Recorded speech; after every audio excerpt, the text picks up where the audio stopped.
My friends at Easy Cater are workplace catering pros, helping you find food for everything from daily employee meals to staff meetings and special events. Visit easycater.com/leaderassistant to find out more. Hi, I'm Melissa Smith, and today's leadership quote comes from Jack Welch.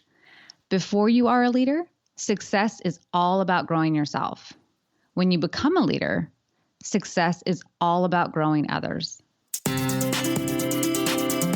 Leader Assistant podcast exists to encourage and challenge assistants to become confident, game-changing leader assistants. Thank you for listening to the Leader Assistant podcast. And here's your host, my dada. As an executive assistant, I'm asked to send gifts for various occasions to clients, board members, prospects, and employees all the time. Personally, I like to send wine because who doesn't like wine, right? But shipping wine is challenging, and picking out amazing wine is even more challenging. Thankfully, my friends at Elkhorn Peak Cellars are here to help. Elkhorn Peak is a small, family-owned vineyard and winery on the south end of the Napa Valley. They are owned and operated by a father-daughter duo, Ken and Elise. Elkhorn Peak makes only 1,000 cases of wine annually. You won't find their wines in any wine shops, and their fruit and wines continue to be one of Napa Valley's best-kept secrets. So the next time your executive asks you to send them something nice, don't think twice. Reach out to the family team at Elkhorn Peak Cellars for your corporate gifting needs. They will carefully and craftily package your wine and even include a handwritten note. Visit elkhornpeak.com/leaderassistant to step up your gifting game today. Again, that's elkhornpeak.com/leaderassistant. All right, let's get to the interview. I hope you enjoy it. Hey everyone, thanks for tuning in to the Leader Assistant podcast. It's your host, Jeremy Burrows, and today I'm very excited to be speaking with Melissa Smith. Melissa is founder and CEO of the Association of Virtual Assistants, and she's also best-selling author of Hire the Right Virtual Assistant and Become a Successful Virtual Assistant. Melissa, how's it going? It's going very well, Jeremy. Thank you. So let's just dive right in, and why don't you tell us a little bit about your career and how you kind of got kicked off as an assistant, and then tell us a little about your transition from working in the office and then working virtually. Yeah, so my mom was an assistant, and when I was growing up, I just wanted to be like my mom. When I would go visit her in the office, people would say all these great things about her and how they just couldn't live without her. She was just awesome. And I thought, I want people to say that about me. And so I thought, okay, well, when I grow up, I'll be an assistant like my mom. So I did. I went to secretary school back when that's when we were called. And I always knew that that's what I wanted to be. And I loved it. I loved being an executive assistant. The only bad part about it, which wasn't really bad, it fit into my career and certainly helped me, but it never really gave me longevity because I didn't have a degree. So I worked in education and higher education, and in order to get a raise or to get promoted, you had to have a degree. So I would top out very quickly. So about every 2 years, I was changing my job. Like long before millennials were changing jobs, I was changing jobs. And when I would be interviewed and they would say, why do you have so many jobs? What is this all about? And I said, well, I topped out because I didn't have a degree, so I have to promote myself and I move on to the next thing. And I said, but you can call any single one of my past employers and they will tell you that I am still on very good terms with them, that I left the place, the office better than I found it, and that they would hire me back in a moment. And really, that's how I was running my career. And so here I was again, changing a job and in a different position. I was on my new job for 3 days. And then all of a sudden my husband died. And that really just drastically changed everything. My daughter was a sophomore at the time. My son was off in college. And I thought, okay, well, I just kept on being an assistant, and that wasn't going to change anything. This is what I did. But what it did change was that I would have to move back to my home in California after a year. I just needed to be near my family. I needed to have that comfort, that security. And so I found another job. I was being an executive assistant still, and I was there for a year. And after a year, my daughter came to me and she said, I can't do this anymore. California's not my home. Georgia's my home. I want to go back home to Georgia to finish up my senior year of high school. And I knew I had to give that to her, but I really loved this job. And I was very, very sad to go. But I knew I had to do it. So I went to my boss and I said, hey, I got to give my 2 weeks notice. I'm sorry. And he said, we don't want to lose you. How can we keep you? And I told him, I said, I can do most of what I do virtually. I don't actually have to be here in the office. And he said, okay, let's do that. And so I became their first remote employee. Wow. So when was that? So that was 2013. And then I officially started my business 2014. My husband passed away in 2012. Wow. So the first remote employee at that company, and really that was, I'm sure virtual assistant was a thing back then, but it wasn't a hip thing probably yet. No, it was not. And in fact, when I started my business and when I started becoming virtual, I was in Office Ninjas and I was in other admin groups and assistants, and people would have me come talk and like be on a panel, and no one wanted to hear what I had to say about being virtual. They did not like it at all. Some people were like, that's the most ridiculous thing. How could you run something from the office? Because as I started really getting involved in the virtual world, I really understood that this was the way of the future. And it wasn't because people didn't value the office. It wasn't because people didn't like collaboration or that people didn't like people. It was because so many companies have already been doing it, and the impact it has to the bottom line and profits is quite large. The impact it has to the new talent pool that you can have is quite large. And when it comes down to it, everybody that is successful really does follow the money trail and the talent trail. So it wasn't about, hey, we're just going to close up the office for no good reason and because we don't think it's good and because no one wants to be here. It's a money trail thing. It really is. And I could have never predicted COVID, but I can tell you those companies who already had their remote work policies in place and were already, hiring that way were far ahead of the game than those who were not. But when people would say, no, my value is because I'm in the office, like I run the office, and I would say, okay, well, tell me what that's like. Tell me what you do in the office. And like, the office can't run without me. And I would say, well, what are you going to do when there is no more office? And they would look at me like I was crazy. They would say, that's never going to happen. And I would say, okay. Wow.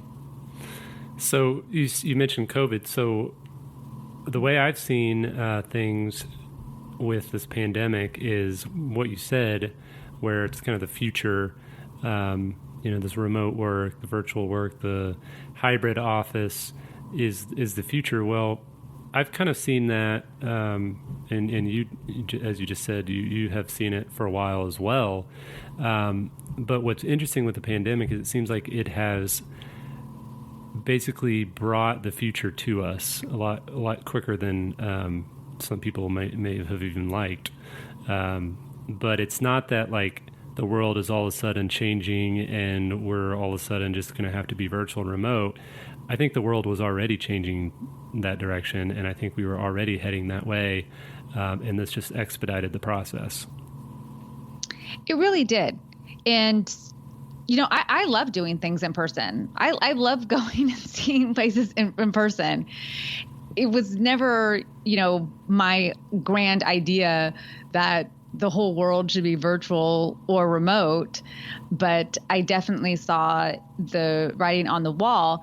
And why that's so important is because as an assistant, as any person who's working remotely, you really have to know your value. And if your value is that you just do things in the office that can be done by somebody else, by an outsourced company, if you don't really know what that value is and why people really hire you, it makes it really hard to stay present and stay valuable to your companies and to your employers.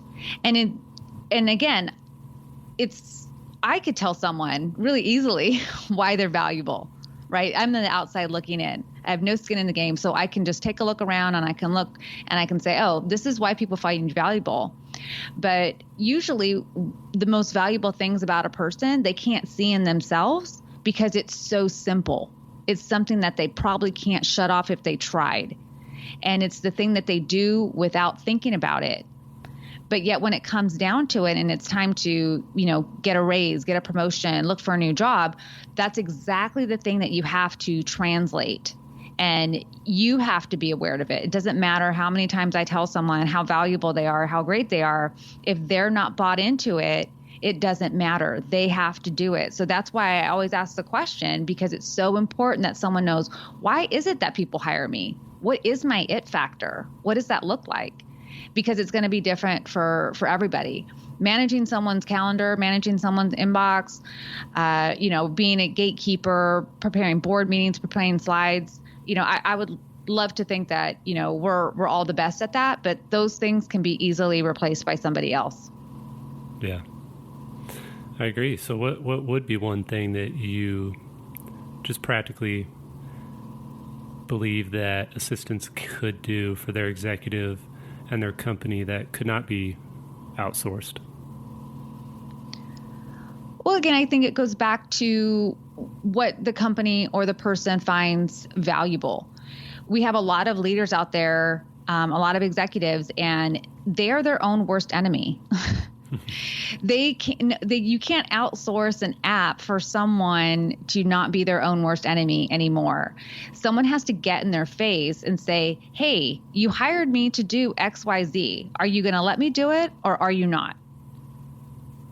And an app's not going to do that. Another company's not going to come in and do that. They're not going to have any skin in the game. But when you hire an assistant and you have to know, like, why is this person really hiring me? What's the value I'm going to bring to the table? Like, what are they going to entrust me with that is going to be us? Like, we're going to be doing this as a team. And then you have to really go back to that and know that and be able to say that to somebody. So when I'm in an interview or when I was in an interview with, any employer that I was interviewing with, and they would ask me, what questions do you have for me? And my question was always, what do you really want this position to do? Like, I read the job description, I know what the last person did, but what do you want it to do that you're afraid to ask for? And they would say, oh, wow, I would really love, XYZ. I would really love for someone I want to go see my kids. I want to get off at a certain time.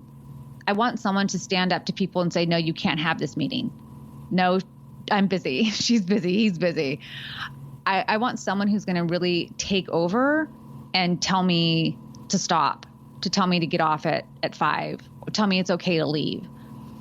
And so those were the things that, I really did. And not only that, but it was all about, okay, but if you're going to let me do this, then you're going to have to give me control of your calendar because I'm going to make it happen. But it's not because you're not getting work done. We're going to completely overhaul your calendar and you're going to get all your work done and you're going to leave on time and you're going to do all these things. And then you're actually going to enjoy the time because I'm not going to have you out with your kids and feeling guilty and thinking about work. That's not going to work either. And for everyone, that's going to be different. Some people, they're like, no, if I get off at 7, if I get off at 9, I'm good. I've never worked in corporate because I didn't want that kind of lifestyle. But, you find out what is valuable to the person. Doesn't matter what it is. You have to find out what's valuable to them, because you can do everything but that, and it could be considered a failure. But if you did just that one thing, then it could be a huge success. Yeah, I mean, my executive says his goals right now, and probably for the rest of his life, are to stay healthy, stay married, and stay in business. And so because I know that, then I know that my goals as his assistant are to help him stay healthy, stay married, and stay in business. So everything that I do, I kind of filter through that lens, and I know that that's going to set me up well to not be able to be outsourced. Exactly. Awesome. So let's switch to the executive's perspective for a second. I loved your question that you asked executives when you're being interviewed. What's an interview question for an executive to ask a potential assistant? I really like to ask them, what about me attracted you? Why would you want to work for someone like me? And see what they say to that. For my clients, my private clients are often males. When I worked in an office, they were females. When I on my own as a VA, my private clients are males, and they can typically all fall in the same box. They have small children. They want to be better dads. They have social anxiety disorders of some kind. So they're very successful, but they don't always deal well with people. And so when they say, how can you work with someone like me? I can easily tell them, well, based on my background, and my dad had PTSD and was bipolar, I'm very comfortable in situations that make other people awkward, and I know how to handle it. I'm not sensitive, and I can give you the direct feedback you need in real time versus someone else who is going to shy away or have their feelings hurt or not know how to handle the situation and step up and tell you you're actually doing something wrong. And so they really appreciate that. But I can also tell them I feel much more comfortable in those situations as well, because those are the things that I know. I don't work well with creatives. I need so much structure in my life that working with a creative or anyone who says, oh, we're going to herd cats today, I can find them a VA, but I cannot be their VA because I do not know how to work without super solid boundaries and schedules and things like to a T. I don't work in, circles and patterns. I work in blocks of time and 15-minute increments, and 5 minutes is 5 minutes. So, when they say that, they're like, oh, you are my person. And I said, absolutely. I am very choosy who I will work with. I know very much my value, and that really comes from my mom and watching her as I was growing up. But I've never had a job that I've disliked. And I didn't even know that was a thing until I became an entrepreneur and found out that many other entrepreneurs became entrepreneurs because they hated their job. Yeah. So, a lot of assistants listening are either considering becoming a virtual assistant, or they've kind of taken that leap and they're trying to find clients. How did you figure out who you wanted to work with? Did you work with a few, or did you interview with a few potential clients that you could just tell right off the bat that they weren't a good fit? Or how did you kind of navigate that? Because I know a lot of new VAs, they're like, well, I just need clients. Yes, I struggled. The struggle to go remote was not hard. That was easy because I always felt that regardless, I was working remote with my executives. they were traveling, they were in class, they were in meetings. We would be in the next office. They could yell across the room, but still they would text me or, send an email. So that part was really seamless. Didn't have a problem. But the problem that I had was what so many EAs have when they go on to being a VA. And that is when we're in the office, we are the Jack or Jill of all trades, right? Like we'll do anything. We get tasked with this, we get tasked with that. We're on it. We got it. Less is so much more when you're a VA. Less is so much more. There's just not the same need to be that Jack or Jill of all trades. And one of the main reasons is because you're also not having just one client. You have multiple clients. So if you're constantly changing up and having to go back and forth and context switch, and you don't ever get into this rhythm, you can't scale that to 4 or 5 clients. As an executive virtual assistant, if have a client, they're really on top of their game, you're looking at 3 to 5 clients max. And when I say 5 clients max, I mean, they're probably not that busy, but if you have some, bigger executives and they have like bigger companies, you're looking at 2 to 3. And to be able to do all that context switching, you really less is more. And it was so hard for me when I first started, and I had a business coach and she kept on telling me that you're doing too much, and do less and do less. And then she was telling me to charge more. And I thought, woman, you're crazy. Why would you say that? I would get fired if I did this in an office. And she said, you're not in an office. You work for yourself. What are you talking about? And we just went round and round. And I kept on telling her, and I was just so frustrated. And I said, how many things do you want me to take off my plate before someone hires me? And she's like, everything until the right person does hire you. And I thought, oh, okay. And really what it boiled down to was that people wanted to hire me to manage their projects. And then my private clients, they wanted me really to help manage their personal life that overspilled from their business life. They had set themselves up for a really good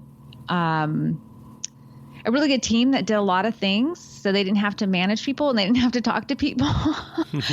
But there was still that little bit that was their business life, and it kind of spilled over into their personal life. And so I became more of that side of things. And I still did all the things that I used to do, calendar, flow, management, scheduling, liaison, vendors, travel, all those things were still involved. But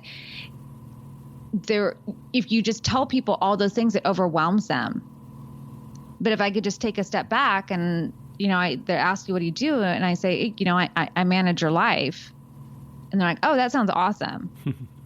But it was really hard for me to distill that down and put it into words. I mean, it was a year for me, and that's not for everybody. Most people, they're like, oh, I definitely know what I'm going to do. I definitely have this thing. But there's a lot of us out there that when we first get started, the word niche sounds like a bad word. We're not for it. We're against it. They're like, oh, I'm afraid I'll get bored. This is not fun. But yeah. And I mean, when I look back, all the times I was turning away money because people would, want to hire me for something. And I would say, oh no, that's not really me. I don't really do that. I don't know what to charge.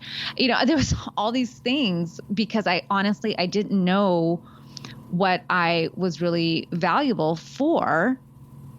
And it took me a good bit to figure it out. It took me a good bit to figure it out. And that's not everybody, but that was certainly me. And that's always why I ask the questions to EAs, like, what are you really known for? What's your real value? Why would people hire you back over and over again? Why would someone give you a great recommendation? Why would they say they can't run the office without you? That's too general. What can we get that's more specific?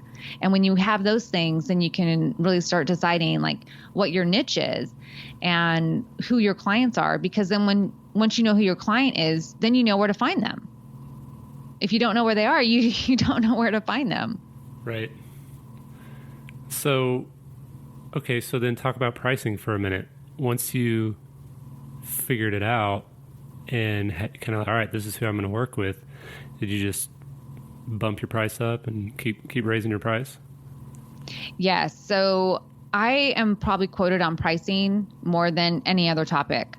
It's going to be the topic of my next book is what I'm really known for, because again, I did it so wrong in the beginning, and I was charging by the hour because that's, we break everything down an hour. Even if I was on salary, the salary as it was presented to me came in the form of a salary, and then they broke it down to an hourly rate. So that's what I did. And, there's always going to be that time. For the Association of VAs, we have an industry standard pricing guide, and it just gives the minimum. It's the minimum that you should be charging in the industry. It doesn't mean that's what you have to charge. You can certainly charge more, but we provide the minimum, and it's for the protection of both the VAs and the clients. But what I realized was if I charge by the hour, I'm going to make less money as I go along, because as I get to know this client better and I'm actually doing things less, I'm just going to penalize myself. That's not cool. Like, you're going to be doing a better job, but taking less, counting less hours. So, again, I went back to my coach and I said, how do I do this? And we started talking about long-term value and packages and what that looks like. And so I started creating package pricing, again, not tied to hours. The biggest mistake in package pricing that VAs make is that they tie it to hours. So that's really, it's not a true package. If it's tied to hours, what you have is a retainer. But packages tell my clients, it doesn't matter if this takes me 5 minutes, 5 hours, 50 hours, whatever it is, this is what I'm getting paid. And you're not paying me to do it for the amount of time that it takes me. You're paying me for the value that I'm giving you and the long-term value that I'm providing. So package pricing is very different than hourly rates and retainer rates, which are perfectly fine. There's no right or wrong, but to create package pricing means that you're creating a different type of experience for your client. You have a different type of mindset, and you certainly have to know your value. So much the talk is all about know your worth, know your worth. Well, as far as I'm concerned, everyone's priceless. There's not another you. There's not another me. But that works both ways. There's not another one of our clients, right? So if we're all priceless, that really prices us all out of one another. It's really hard to put that down on paper. But what's really easy to put on paper is your value, what you offer for what their problem is, the solution, and how long you will provide that for. That's easy to do. So can you give us an example of one of these packages? Sure. So for instance, for a consultation with me is $250 for 45 minutes. And the client knows what they're walking away with. The client knows that they're going to walk away with a job description. They're going to walk away with questions to ask during the interview and an onboarding document. They got that. If a client wants my rural treatment package, then it's $2,500. I'll match them with the right VA. I'll conduct all the interviews. I'll do the reference check. I'll do the background check. I give them a 3-month guarantee. If it doesn't work out within the first 3 months, I'll match them and get it no charge. I have a 98% match rate, and we're done. So that's real easy. So some people would say, oh my gosh, why would anyone pay for that? There's virtual assistants everywhere. I can go to here, I can go to there. Or like, I know somebody who's a VA. But for my clients, it's a different kind of experience, because they would say, I don't have the time to get it right, and I can't afford to get it wrong. Who can I throw money at to solve this problem for me? And they like, where have you been my whole life? This is awesome. I want to do this more. Right. For my book management clients, so I help people who want to write a book.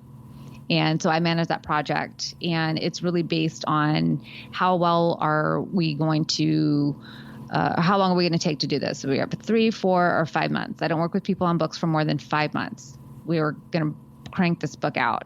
So the packages start at $5,000 and then it goes up from there. So $5,000 for 3 months and then it goes up from there depending on what they want. So we have a base of that because it's all about expectations. People's expectations for what the book process covers is all different. So we start at expectations of $5,000. Then again, for my private clients, we start at $5,000 to work with them. And again, that's the minimum that we start out, but that's the expectation and that they're going to need something and I'm going to get it done. And we don't really know what that is. Like, I'm not going to take on a client who wants me to sit around my laptop and answer emails all day and requires, a 3-hour turnaround time. That's not going to happen. Right. So I also know who my client is. It's not just that I know my value, but I also know who values that and what they're looking for. And then for my remote work consulting, it will vary based on the number of remote hires or the work strategy that we're, talking about. But I know the companies that value me are going to be companies of 20 or less. They don't have a dedicated HR department and they have no time to start their hiring process, strategize around it, write the job description, and do the first interviews. Mm-hmm. So those are the companies that I serve. And typically we're going to start around $10,000 for that. And when it comes to package pricing, people say, well, how much time do you spend on this? And how much time do you do this? And how much time do you do that?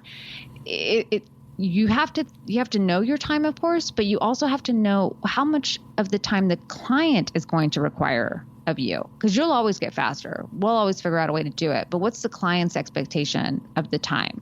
What's their value of the time? But what most people forget about when they put their packages into place and they think about their time is the time that they don't want to work. So I raised my prices quite astronomically overnight when I learned this formula, because I always knew that I was going to write books, that I was going to coach people, that I was going to build an association, and all that takes a great amount of my time. I didn't want to work myself to death, although I almost did a few times. But I needed to make sure that the money I was making was going to pay for the time that I was serving my clients and the time that I was not, so that I could work on myself. And that is a key factor. People put way too much time into thinking about their prices for the time that they are working, but not enough time into thinking about their pricing for the time that they're not working. And there's a huge, huge difference. I mean, if I could charge $99 for my consultations, I would be booked solid every day, all day long. But I don't want to do that.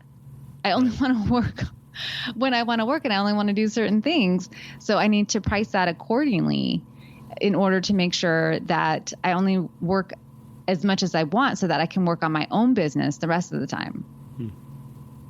So when you said private clients, did you mean like essentially their private executive virtual assistant?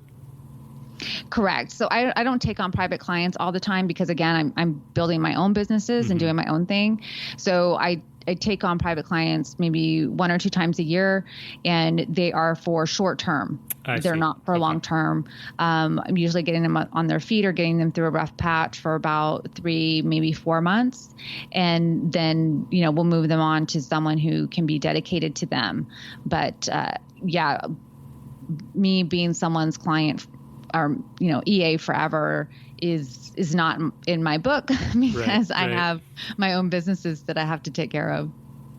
Nice. Well, speaking of your own businesses, tell us a little bit about your books and, just how did those come to be and what are they about? So my first book came to be because I was managing other people's book processes. And so my clients began asking me, when are you going to write your own book? And I thought, what would I write about? And they said, well, you're writing all the time. And I said, I know, but that's different from writing a book. And they said, well, write about that thing that you do, where you match people with virtual assistants. And I thought, really? And they're like, oh yeah, people would love to know about that. And I thought, okay, I guess. And then one of my clients just really pushed me, and he said, you got to do it. You can't be managing a book process and not have manage your own book process. And I thought, well, that's fair. For that, I'll do it. Right. So I wrote the book and it just took off. And it's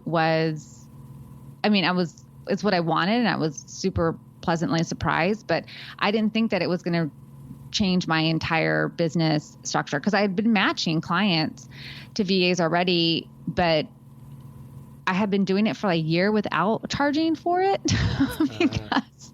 because again, like, I didn't know that would be valuable to somebody. I had no idea that'd be valuable to somebody because it was so easy for me.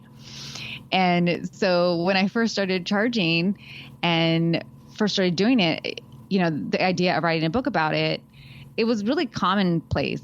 I thought it was common knowledge. I didn't know really who would read it or if it would take off, but it really took off. And then what I found was strange was that VA started contacting me and they were like, how are you doing this? What are you doing? I loved your book. I'm going to put it on my shelf. And for years I was just shocked. And I thought, why are VAs reaching out to me? I just don't understand.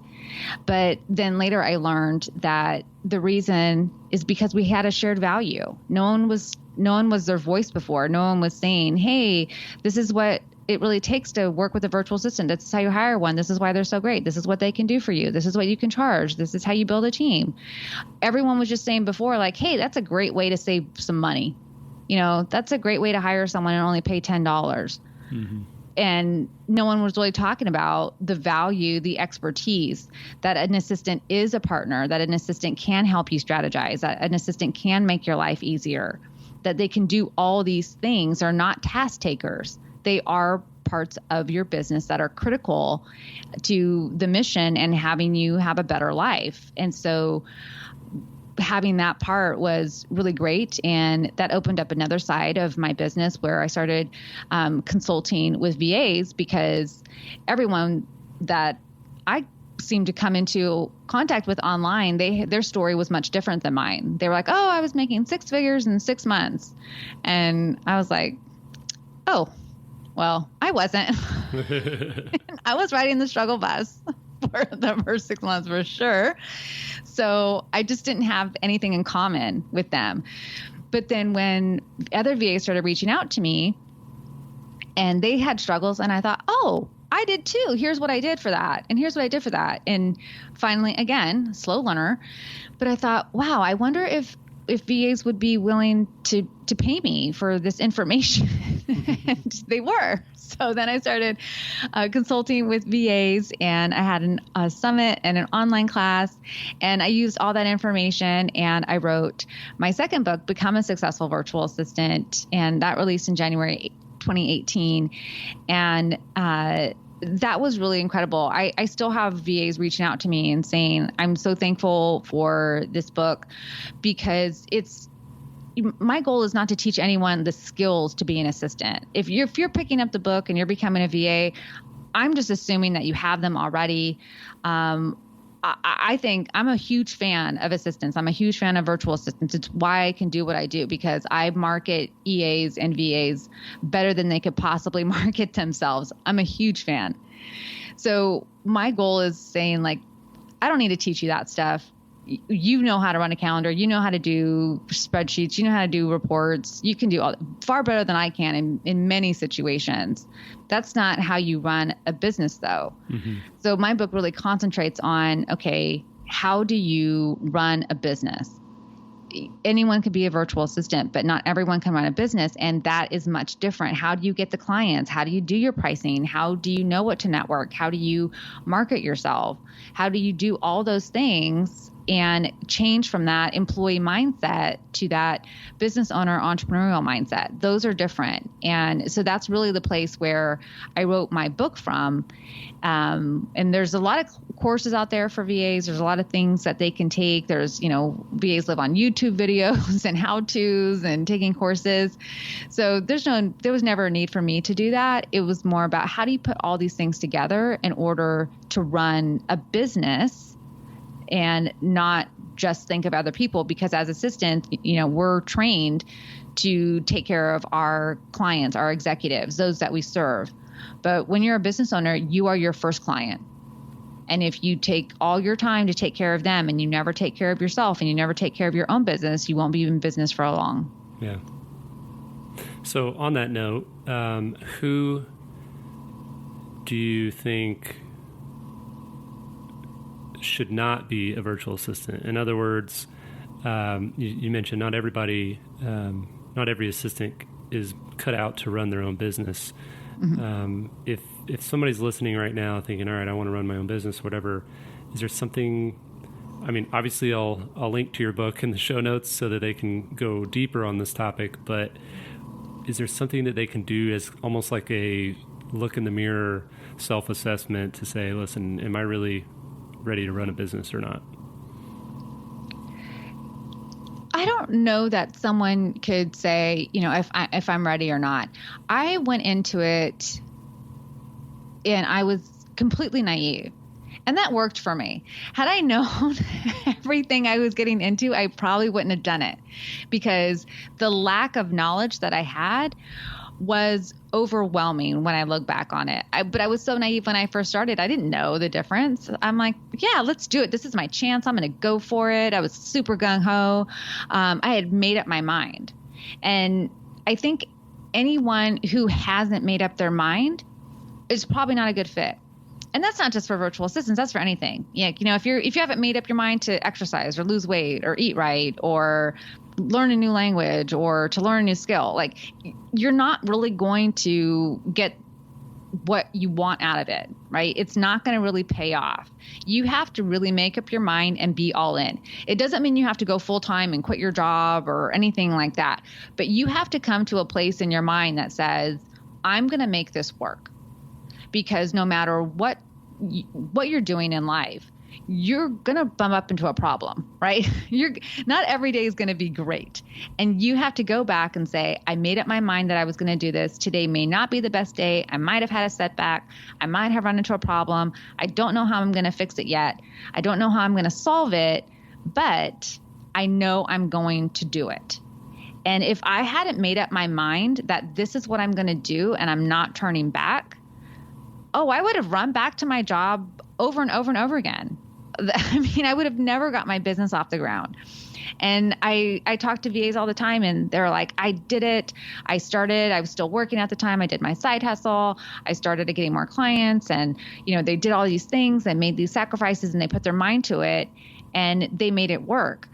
And the common denominator of those who haven't been successful are those who really have one foot in and one foot out the door, because they're just like, it sounds good, but I'm not sure. Yeah. I want to do it, but I don't know. And it's the same if you're in that administrative role right now and you want to get into the C-suite, or you want to be the founder's assistant. You want to work for the, person in a specific department, and you're trying to work your way up there. You can't be wishy-washy about it. You have to say, that's my goal. I'm going to do it. I don't necessarily know how I'm going to do it right now, but I'm going to figure it out. And that's what I'm going to be doing from now on. It's the same. You have to have that kind of mindset. Yeah. It's funny you say that, because a lot of the assistants I've talked to who are like, yeah, I'm considering trying to go virtual, whatever. And I started asking them about it and getting into it. And it's like, oh, you haven't really tried. You're just kind of dipping your toe in, and you may never take off and jump in, because you're, like you said, you got your hand on both sides of the fence. So the last question, I always like to ask what makes an assistant a leader, but I want to specifically ask you, how can assistants lead their executives while working remotely? So a true assistant, whether human or AI, is always going to be measured by their ability to anticipate their executives or their clients' needs. And that's how we provide so much value, right? We're looking out and saying, okay, you're healthy, you're still married, you're still in business, and here's all the things that I've done to make sure that you're always pointed in that direction. That I've anticipated that this is going to be a problem for you if you do this. I've anticipated that this is going to be great for you if you do this. And so when we're talking about leading and in even remote terms, you still have to anticipate those needs. You have to show up and you have to build the trust. And then when you've done that, the tables start to turn. No longer does the client, kind of look at you and think, well, I already have this decision made. Or, okay, well, maybe next time. Thanks for, the offer. And it's you constantly pinging them and saying, I'm here. I'm here to make a difference. I'm here to anticipate your needs. These are your goals, and I'm not going to stop until we meet them, because I'm like the Terminator. And that's me personally. I'm like the Terminator. That's not everybody. That's my own personal style. So I'm not saying that you have to be that way. But I said, until you tell me you want to change these goals, then I'm not going to stop. So if you want me to take this off your agenda, you want me to take this off your to-do list, you tell me you change your goals. And when they see that kind of dedication and that kind of trust and, always pointing back to, this is what you said you wanted, and this is what I'm trying to help you achieve. If that's changed, then just let me know. And then it's not long after that, then they start coming to you and bouncing ideas off of you, right? Because who do we trust? Who do we think is a leader? Someone could have that title, but if we don't trust them, they're not a leader to us. They could be anybody. They're like, I don't trust you. You're not leading me anywhere. I'm not following you nowhere. Good luck with that. But once you earn that trust, then you earn that leadership title, right? Because then they'll start coming to you. What do you think about this? Can I bounce this idea off of you? Do you see a better way? Do you see a problem with this? How could this be better? I don't know. What do you think about this opportunity? Can you follow up instead? And then they automatically start assigning you those roles. Like, okay, you do this and you make the decision and then you report back to me. And, it all starts there, but it starts by, showing up, doing the things that we say we're going to do, anticipating and, repeating back what the client said, because they forget.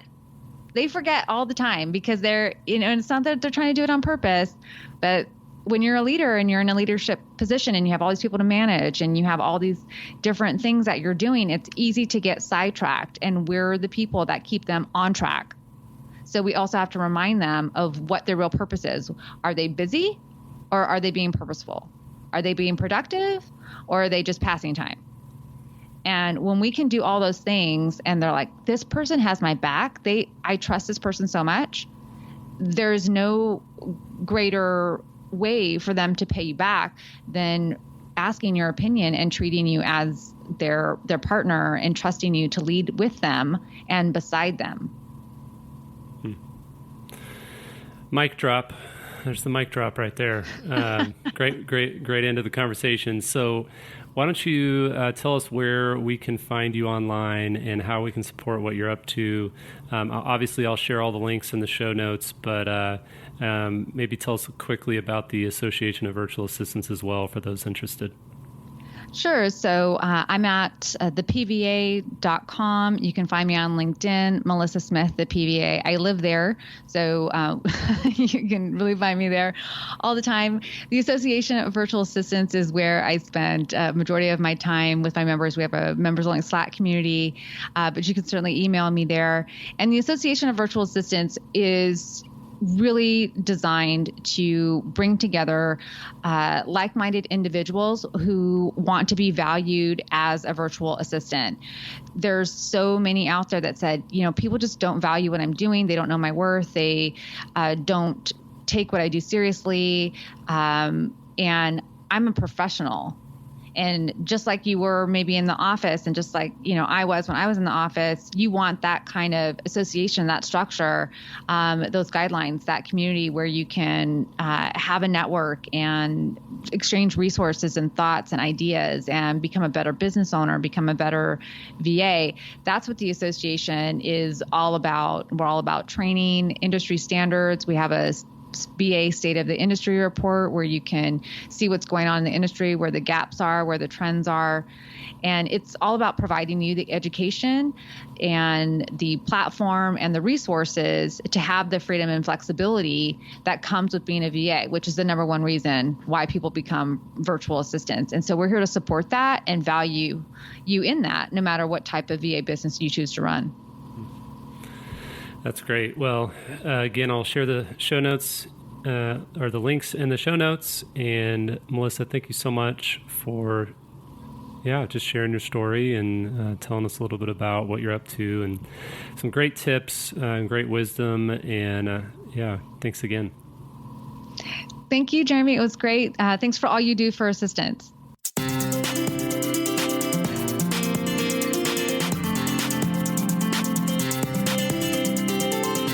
Please review on Apple Podcasts. GoBulls.com.